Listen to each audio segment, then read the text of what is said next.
અને બહેનોની તાકાત હોય છે. બહેનો સામે જે પડ્યું સમજો કે એનો ખાત્મો, બોલો જોરથી, ખાત્મો થઈ જ છૂટકો. બહેનોની સામે ના પડાય. આ વિપક્ષને સમજણ નથી. વિપક્ષ અત્યારે સામે પડ્યો છે બહેનોની, પણ હવે બહેનો જુઓ એમની તાકાત બતાડે. પણ માનનીય વડાપ્રધાન શ્રી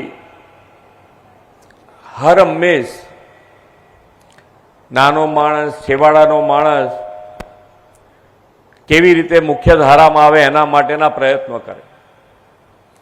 જનસેવા માટે પ્રજાજનોની વચ્ચે રહી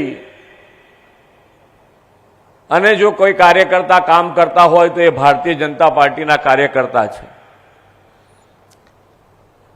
ક્યાંક અમારા ધારાસભ્ય ચૂંટાયા હશે, નહીં ચૂંટાયા હોય તો ત્યાં પણ ભારતીય જનતા પાર્ટીનો કાર્યકર્તા પ્રજાજનોની વચ્ચે રહે છે ને એમના કામો કરતો રહે છે.